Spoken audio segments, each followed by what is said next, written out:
Hello there, Natasha Donn of The Hello. Resident, with your news review for this week, the 20th of February, 2026. I know it passes so fast, doesn't it? Well, it was Friday the 13th, wasn't it? Last Friday. Here we are, a week later, and as you say, everything is happening. Or the time is passing very quickly. So much is going on in the world. It's quite extraordinary. So it must actually be quite difficult to choose just three stories to look at. I guess it can be quite difficult knowing, oh my God, which one should I write about now? Yeah. Remember, we are dealing with Portugal, so that gets rid of quite a lot of stuff to start with, because not a lot happens here. But there's still quite a bit happening here. Yes, indeed. And of course, we had the most notable disastrous situation in these last 3 weeks, which is, I guess is the big contrast to what you're saying. Generally speaking, it's nice to live in a country where not much seems to happen. Then we had this terrible, devastating weather phenomenon. It would be nice to think that we're getting past it now, but there are still some people without electricity and facing terrible difficulties. We're nowhere near getting past it, because we've got it seems every 2 or 3 days they up the estimate of overall damages. And I think what I saw this morning, just in passing, was it's now up to 6 billion. Yep. And then the Prime Minister only said a few days ago that it was probably around 4. Right. So 2 billion more. That is a big difference, isn't it?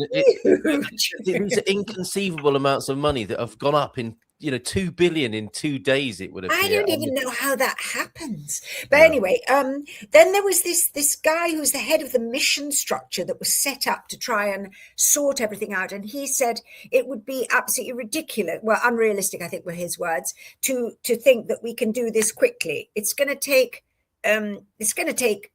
to recover people's houses, it'll take up to a year and a half. And he said, and we'll never get back to 100% the way we were. Extraordinary times, and difficult to choose just 3 stories, but that's what you've done. And part of the aftermath of Kristen and the other storms that came it begins as invisible. It certainly makes itself known after a while, but this is what the leader of the civic protection part of the government was saying. The rain and the storms are one thing, and the wind, because you can see them and they're quite immediate. It's the landslides that are a real problem. And we're seeing, similarly, coastal erosion as well, aren't we, that you're concerned about? Yeah, I mean, we've always had coastal erosion, but it's got much, much worse. And the problem is, with the amount of rain that fell, even the cliffs that people thought were okay are, bits and pieces falling off them. And bits and pieces falling off a cliff can be fine if there's masses of space between you and the cliff. But I mean, in places like Costa de Caparica, you can't believe it. There are apartment blocks built underneath a thing called the fossil cliff. The fossil cliff has just been just collapsing into their homes. And I think quite a few, I mean, they're talking hundreds might need rehousing long term. Yes. There's another place in the same borough, which is the borough of Almada, which looked like kind of a poor area. I think it was called Ponta Barca. That's right. And these people know that they were in a dodgy place, but it's suddenly got, really critical. So hundreds of those have had to be moved out. But the big problem now for us as a country that welcomes tourists is trying to get tourists to understand that the beaches are much more vulnerable. Yes. I mean, look at that picture there. There are some incredible. I'll put the link to this particular article into the chat. But there are some incredible photographs here, aren't there? Because a lot of that information I got out of Espresso, which had done a big thing on it. But I mean, the beach is everywhere. You've got to be so careful. People still, you see them putting their towels under cliffs because they think they've got a nice bit of shade or something. I don't know what they're doing, but it is the most ridiculous place to put a towel, or indeed be. So people have to be really careful. Just judge. Look at where you're walking. Look at what you're seeing, because sometimes people are walking along beaches and cliffs have collapsed and they still walk airily along thinking, oh, well, it's not going to collapse now. And you just don't know. You really don't know. You don't know. And it's been made especially unstable in recent times. And as you say, this is quite normal on a coast. And you could view Portugal as one massive Atlantic frontage, which it is, where the sea meets the land. And there's inevitable erosion taking place. But it's certainly going to happen exactly. with all Yeah, and with all the rain just recently, this has kind of not turbocharged the situation exactly, but certainly made things a lot more vulnerable. If you are a tourist coming to Portugal, you will see this arribas instáveis, unstable cliffs. If you see this warning, what I think you're saying is it should be heeded right now, Natasha. Yeah, I mean, this is the thing, you have these signs up, and you have the people trying to impress the dangers. And yet yesterday, even a young man went swimming with a friend very close to here, which is the West Coast, which is not a place to actually go deep anyway. You shouldn't go swimming here because of the undertow and the waves. It's a better place for surfing. And he's disappeared, and they looked for him all day with drones. And I mean, it's just terrible. But I mean, he would have been seeing a beach that was wild. He would have been told, oh, it's not that safe. This is the winter. We don't have any lifeguards, and they still go in. You're being told this for a reason, folks. Be very careful. And you'd think locals would know better. They often do, don't they? The older locals. But still, we have these terrible accidents and people disappearing. It's very deceptive. And it's not worth the risk, is it? If you just have your legs taken out by a freak wave hitting the beach, exactly. It can be devastating, as people find from time to time along the Portuguese coast. So be very careful. Really incredible photographs from all over the country about the erosion of the beaches and the cliffs. And this is all part of the same conversation, really, isn't it, about how long it's going to take to recover from this? And you've seen this for yourself. Your local beach is unrecognizable, isn't it? From how it was. The beach that I take the dogs onto, I only just got back there because I just didn't want to go there with all the waves and the wind and everything and the rain. And when I got back, it's most of the beach is there, but it's gouged out as if there's been a JCB just taking like over 1.5 meters of sand away. But then on the other side of like a little promontory, there's no beach, there's no sand at all. So, and there used to be sand for ages, and it's all gone.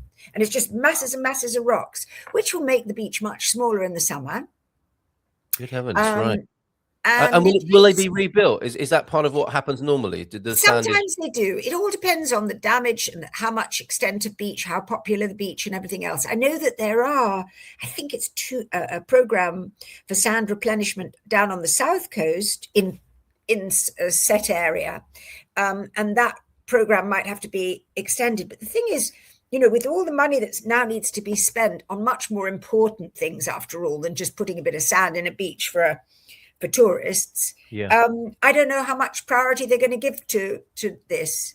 I mean, obviously it's very important because the tourists have got to have their beaches, but I think they're going to have some priorities, aren't they? Well, that's for sure. There's a lot of money is going to be required to rebuild and to remake Portugal as we knew it. But it will be prioritized, of course, won't it? It's a huge amount of money. And the thing about the sand replenishment is it doesn't ever last forever. Do you know what I mean? Nothing does. But they say that even if you put sand replenishment in, it can be stripped in the worst case scenario, it can be stripped the next winter.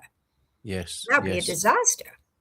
Right. Okay. So be careful if you're near the cliffs. The signs are there for a reason. Please don't get complacent, especially at this particular time in Portugal's history and with recent meteorological events. Let's move on now to this extraordinary article about this TAP plane 30 seconds away. This is the headline, isn't it?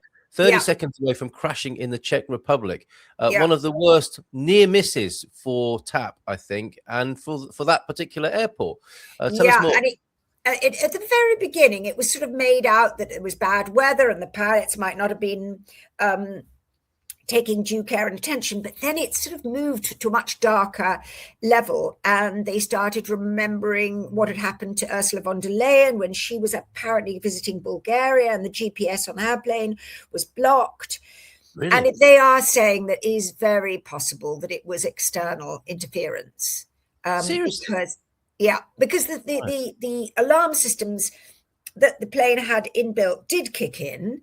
The air control tower in Prague did manage to get the pilots to realize what was going on in time.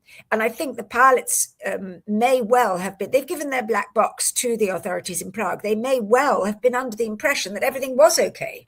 Yes, yeah, and they were. I think they were landing on autopilot. They were trusting the plane's technology, which works invariably, doesn't it? As we know, otherwise there Exactly. would be many But if more. you've managed to get into part of it, you can completely.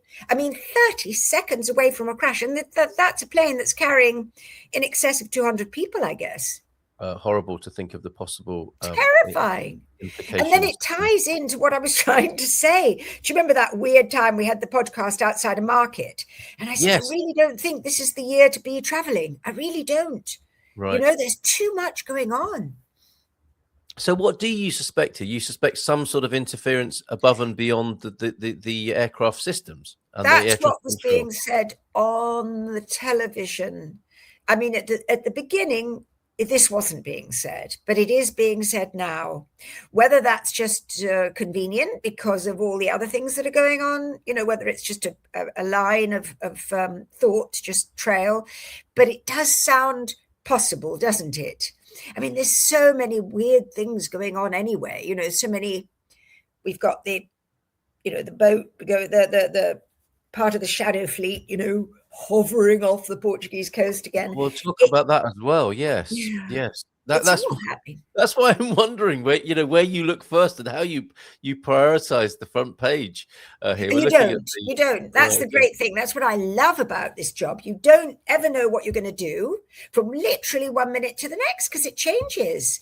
I mean, you could be writing a really boring thing because somebody said, "Oh, don't you think we should talk about the crisis in old people's homes," and you're writing about the crisis in old people's homes, and suddenly you've got a spy who's been selling, secrets to the Russians, who suddenly comes on the news feed, and then you think, oh, this is so much more important. You've got to quickly get through the old people and get to something more. And you're joining the dots, aren't you, to the last Russian story that you wrote about as well, which we'll do in just a moment. But let's just dwell for a little while on the front page. This is how it looks right now, live. On Friday morning of the 20th of February, and as you said, land, sea, and air searches failed to find tourists. It was a tourist swept out to sea in Algiers. So please be careful if you're coming to Portugal. There are much safer and more enjoyable things to do than that. Unrealistic to expect 100% storm recovery. Head of mission structure, you mentioned that as well. Cardiac patients in the north dying due to long waiting lists, and our favourite president. Well, I guess that's a fairly easy competition, isn't it? He's been in the role for, I think, 10 years now, and it's just about to hand over the baton to Segura. But President Marcelo on last official visit before stepping down, and that's a nice long handover, very civilized, I think, a month long, isn't it? And yesterday's news, after all the rain and the storms, a 4.1 magnitude earthquake felt in mainland Portugal. Could you put that into perspective for us? I mean, some people are just brushing it off as, oh, that happens all the time here. Well, unfortunately, I also brushed it off. Inez did that story. Inez did that story. She said, oh, I've done the earthquake story. And I said, oh, darling, I didn't think it was a very big earthquake. But I think the difference with this earthquake is that there were two in quick succession. There was a 4.1 and then a replica. And the replica was also 4.1, which is unusual because the replicas are usually less intense, aren't they? Yes. The thing is that we do, if you go onto IPMA, which I love doing every now and again, you go onto the IPMA site, which is the meteorological authority, and then they have all these little headings, and there's one for seismic activity. If you go to the seismic activity, it is incredible how many earthquakes we have all over Portugal, and then obviously the Açores is an earthquake zone. I mean, the Açores, if you didn't have an earthquake, it wouldn't be a normal day. It's true what you're saying. Yes, a very good point. Some have the Gaia hypothesis, don't they, that we are living on we living beings are living on a living thing, the Earth herself. Of course we are. And of course, we've got these two plates that meet, and that's why we have so many earthquakes, because they're always rubbing against each other. Mm. And yes, remember, Europe used to be all squished together. Then it, we're talking hundreds of millions of years. Then it parted, and now it's being squished back together again. Yes. So everything As we changes. speak, and look at this. This is the IPMA site that you're talking about. A nice little public service announcement here. Well done. On the seismic activity in Portuguese.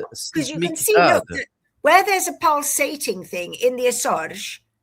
Oh, back out to the Açores. If you go to the Açores, a pulsating thing that will have happened in the last 24 hours. You see, because the pulsating blobs show you what's happened in the last 24 hours. We're getting them all the time. And that line, if you take that line and take it all the way to the earthquake, do you see it's on the same line? It is, isn't it? Yes. And that's the thing, is you've always got to look at the Açores, see what's happening there, trace the line, and then you can see where it's on the same fault. When we look at it like this, it's terrifying. All of these pulsating blobs, as you put it. Yep, it is. And I think that's the reason. I mean, one of the reasons that the houses here, the house that I've got, I don't know about yours, but it's Taipa. I mean, we've got some cement in it now, but these houses move with the earth anyway. Yes. Have you ever been, for instance, have you ever felt an earthquake? I haven't. Oh, God, it's so fantastic.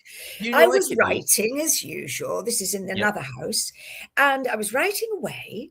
And suddenly I felt like a wave, one of those lovely waves you bodyboard, just came under my chair and passed. And that it was beautiful. And the whole house did a sort of, the windows went, and on we went. Wow. And then I've been in another time when the earthquake, which was unbelievable. It felt literally like a massive truck had driven straight through the house. All the doors, all the windows, bang, bang, bang. And I was unfortunately the only person who woke up. So I shouted a few expletives. Nobody woke up and I went back to sleep. But it sounds like you quite enjoy this. It's natural phenomenon. It's life here, you know? Okay, so perhaps not to be too concerned. And the advice, if I go back to, it was actually Ines did write some or included a little bit of a guide to what to do. A lot of this podcast today, the news review, is turning into advice for visitors. What to do during an earthquake. Although earthquakes cannot be predicted, there are steps you can take to minimize risk during a tremor. Inside a building, don't use the lifts, obviously. Take shelter under a table or a bed. Stand in a doorway. Avoid windows, mirrors, and falling objects. Stay inside until the shaking stops. Then leave calmly while being mindful of hazards. On the street, move to an open area away from buildings, power lines, and other structures that may collapse. Avoid wandering the streets during or immediately after the tremor, which some people would be minded to do, I think, seeking help. But don't do that. And while driving, stop the vehicle in a safe location, away from buildings again, from walls and high voltage cables. Stay inside the vehicle until the shaking stops. That's the advice, the official advice there. Marvelous. I'd be so confused when I heard that advice. I wouldn't know what to do. But I think I just want to run out into the middle of the open. Right. I don't want to be under the bed, because if the bed collapses and the roof collapses, I'm squashed flat. Okay, but it sounds like you quite enjoy this, and maybe another part of this advice is not to get too worked up, because it's quite a natural thing, and the mini ones around the 3s and 4s, perhaps even 5s, are just a normal part of Portuguese life here. Exactly. They absolutely are. But I do think they did say something about this one was bigger than, I think it was the thing that there was the replica of the same intensity dimension. I think they said that hadn't happened for a while. Whether that means anything, we'll wait and see. Right. So the point being, should get used to that as part of life here. And also, should we get used to the Portuguese Navy traveling in our waters here? What's going on with this particular story here? No, the Navy has to travel in our waters. What the Navy has to do is monitor all the ships that go through the territorial waters. And since the full-scale invasion of Ukraine by Russia, there have been a lot more Russian ships passing through. And the feeling is, I did a story on this years ago, and I don't know, I think I put a link for you in that thing I sent you last night. The feeling is that they are monitoring and the undersea cables of communication, and whether they're going to be sending down little, delayed What depth charges? Whatever, we don't know, because the Portuguese Navy are monitoring. But how they're monitoring, all the photographs we have are people with binoculars. Well, that's not much use, is it? So I don't know, because you never... I'm sorry to laugh at such a serious matter, but you make a very good point. But that's the thing. The representation of security here for an underwater risk is people with binoculars. Unfortunately, you got the wrong... You know what's happened with our website? When we did a migration, I think it was called, from one... Oh, I see. And okay. so now we've got a lot of our old articles have got the wrong pictures with the articles. Well, there's something for old time's sake. Yes, Antonio so that Costa picture of and Marcel and Marcelo Costa has nothing to do with the article. But yes, That's there's what we're the talking diagram. about. Now, if you can see how many cables, very, very important, coming over from America, and they're all, we've got a lot connecting us not just to Europe, but also to Africa. So the great thing about, and obviously going into to the Mediterranean and goodness knows where, it's a great place to send down some depth charges or delayed whatevers, or, I mean, they were talking about using dolphins, kamikaze dolphins. I don't know. You don't know anymore. I can't believe this. Yeah, you don't know anymore what's truth. Kamikaze dolphins. Yeah, okay. They've sent dolphins down that have got, they're programmed like such a horrible use of exploitation of dolphins, isn't it? I mean, it makes me want to become an animal activist when I'm not a vegetarian, but I do draw the line at kamikaze dolphins, I have to say. But I mean, we just don't know the real truth. But the fact is, this particular boat is loitering. It was recently being escorted by a Kilo class submarine, which means it's a nuclear, potential submarine. At the moment, we're not being told about this escort that it may or may not have. It was meant to be going straight up our coast, but it's been loitering because of bad weather in the Bay of Biscay. We have to just wait and see what's happening. There you go. This is one of the pictures you're talking about, isn't it? From the Portuguese Navy. Well, this one was a picture I got yesterday without people with binoculars, just for a change. Because normally when I do these stories, I've just got two men with binoculars. Which does seem rather silly. In roll neck sweaters. I thought this might maybe looked a little bit more, effective, but it wasn't. Well, it's like, can you see any Russian ships? No. Can you see any dolphins? Can you see any dolphins? No. Everything looks fine up here. You imagine she might be on the phone saying, did you remember to undo the dishwasher? We just don't know. But or it was just a photograph. Yes, or a pizza. I don't know. I don't want pineapple on that. Exactly. Right, like this one, like many dozen. I mean, we are making light relief of actually quite a serious situation here. I know.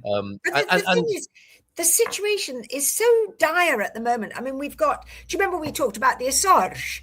And the how military significance. Well, actually, yes. But that's also.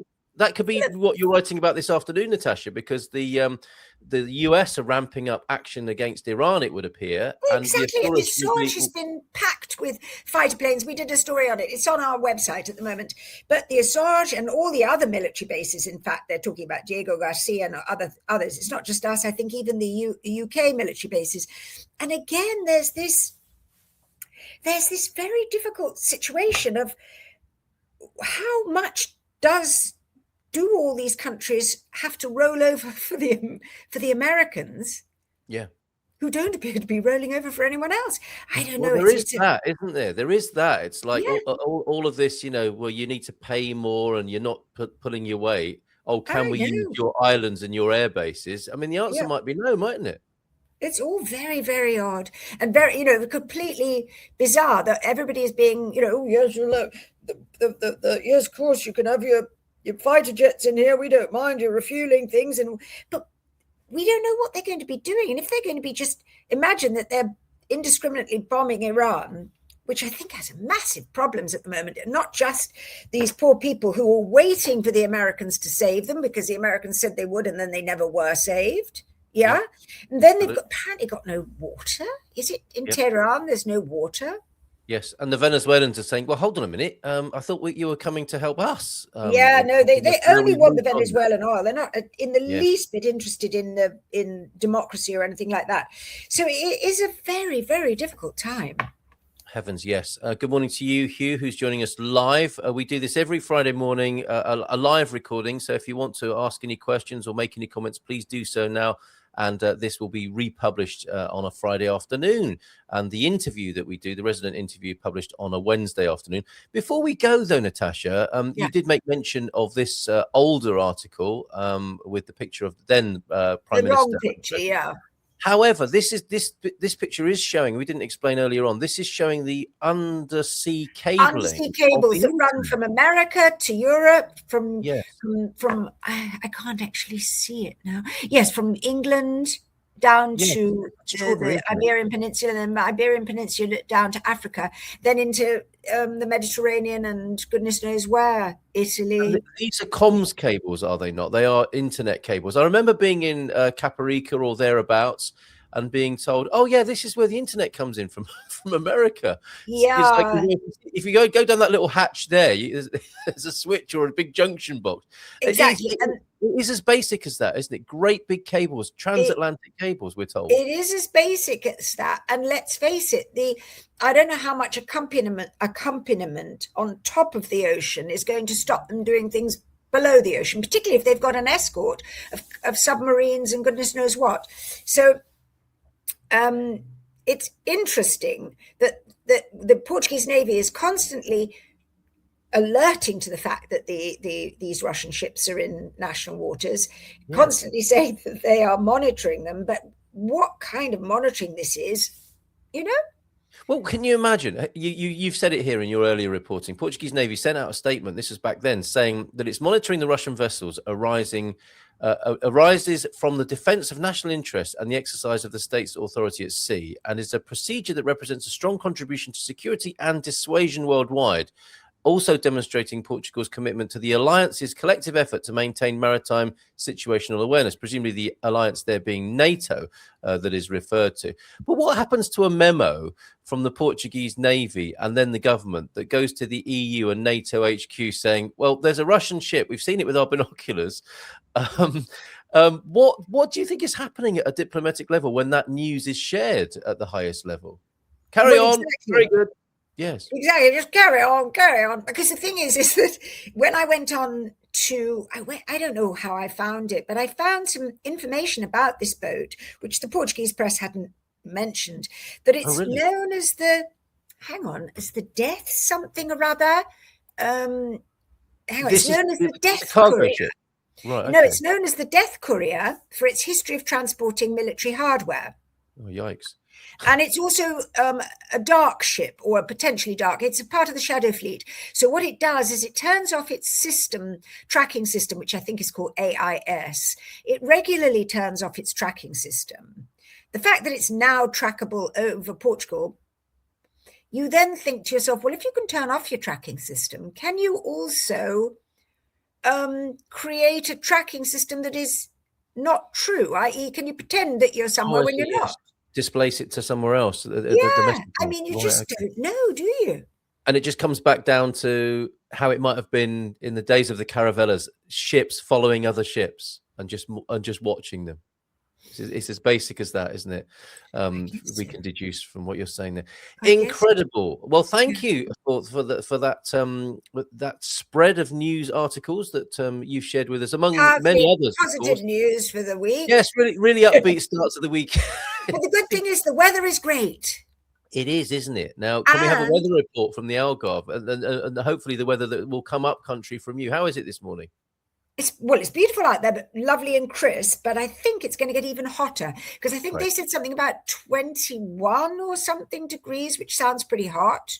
Yes. Well, certainly by comparison. The next 3 days. And then there is something to do with a tiny bit of rain coming next week, but obviously it's nothing like what we've had. No, quite. It's that soft rain that we don't mind. There's a little bit of punctuation in an otherwise beautiful Portuguese sun-drenched environment, which we're hoping to return to now, and the worst behind us. Natasha, thank you so much. Have a great weekend. To you, and we'll see you again next week. Take care. Bye-bye. Bye.